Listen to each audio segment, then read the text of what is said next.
Hey everyone, this is Alex from the Riverhead Free Library. I'm a Youth and Family Services librarian, and today I'm going to be reading to you Something Happened in Our Town, a story of racial injustice. This is by Marianne, Celano, Marietta Collins, and Ann Hazzard. And just to let all you teens know, if you need any volunteer opportunities, in October we're doing the Great Give Back. This is going to be a week full of virtual volunteer opportunities as well as some things happening around here. So please check out our website and our newsletter if you want to sign up, or you can call or email us as well. Something Happened in Our Town, a child's story about racial injustice. Written by Marianne Celano, Marietta Collins, and Ann Hazzard.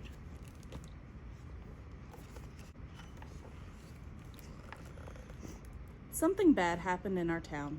The news was on the TV, the radio, and the internet. The grown-ups didn't think the kids knew about it, but the kids in Miss Garcia's class heard some older kids talking about it, and they had questions. After school, Emma asked her mother, "Why did the police shoot that man?" "It was a mistake," said her mother. "I feel sad for the man and his family." "Yes, the police thought he had a gun," said her father. "It wasn't a mistake," said her sister Liz. "The cops shot him because he was black." Emma was confused. "He is brown, not black," she said. "Some black people have dark brown skin, and some have light brown skin," Emma's father explained. "Black usually means African American." Emma was confused. "He is brown, not black," she said. "Some black people have dark brown skin, and some have light brown skin," Emma's father explained. "Black usually means African American. Most of their ancestors were brought here from Africa as slaves." "I know what a slave is," said Emma. "That's when you have to do whatever the other person says." Yes, slaves had to do whatever white people told them to do. Even after slavery ended, white people didn't let black people live where they wanted, go to school with white people, or vote. Who are white people? White people came here from places in Europe or Russia or other countries. We are white, even though our skin is a light tan.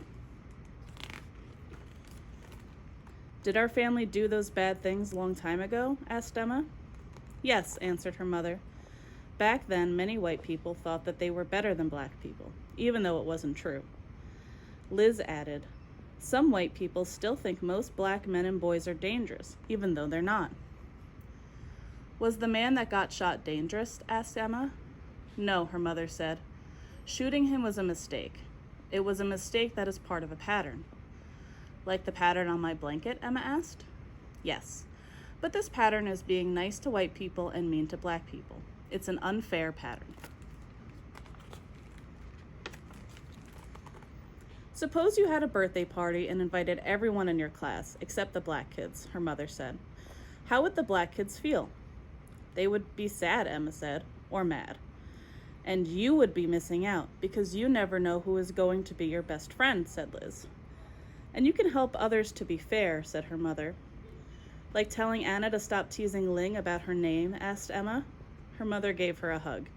"Yes, just like that."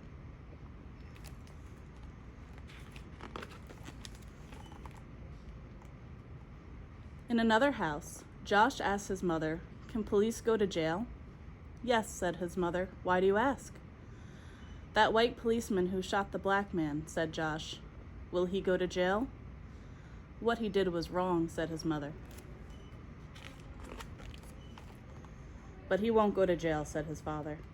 "Why not?" asked Josh. "Cops stick up for each other," said Josh's brother Malcolm, "and they don't like black men." Josh was confused. "Why not? Some police are black." "You're right," said his mother. "Uncle James is a police officer, and so is my friend Kenya." "There are many cops, black and white, who make good choices," said his father, "but we can't always count on them to do what is right." Malcolm added, "I could get stopped by the police just because I'm black, even if I don't do anything wrong." "Well, that's not fair," Josh said. "What if it was a white man in the car? Would the police have shot him?" "They probably wouldn't have even stopped the car," said his father. "Sometimes white people are treated better than black people," says his mother. "But it's not right. Everyone should be treated fairly." Josh's mother gave him a hug. "We're proud of who we are." Harriet Tubman, Martin Luther King Jr., and Nelson Mandela were strong and brave black leaders. They showed us that we can stand up for our rights and set good examples for others. They were treated unfairly, but helped others learn to be more fair. Some people haven't learned yet, said his father angrily. Why are you mad? Asked Josh. I'm mad that we're still treated poorly sometimes, but I can use my anger to make things better, said his father. Black people have a lot of power if we work together to make changes.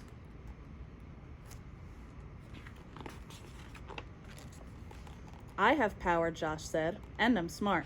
His father smiled. You're right. His mother added, and you can change people's hearts by sticking up for someone who is not treated fairly. Like how Malcolm sticks up for me when the kids tease me about my glasses, Josh asked. He tells them to step off. Just like that, his parents said. The next day, a new kid joined Emma and Josh's class. His name was Omad, and he was from a country far away. Omad didn't know where to sit or what to do because it was his first day in school. He talked a little bit, but it was hard to understand him. He said he was learning English. After lunch, the class went outside to play soccer. Daniel and Sophia picked kids to be on their teams. All of the kids were picked to be on a team except Omad. Daniel said Omad probably didn't know how to play because he was new. Sophia said Omad might not be good at soccer. Josh remembered what his mother said about sticking up for people who are treated unfairly. Emma remembered what her mother said about unfair patterns and birthday parties. All of a sudden, Omad wasn't alone. Emma and Josh were leading him to their team. We have enough kids on our team, Daniel said. We don't need him. But Josh was ready. Step off, he said. He's playing. Yeah, said Emma. We don't want to miss out. And just like that, Emma and Josh gained a new friend and started a better pattern in their school.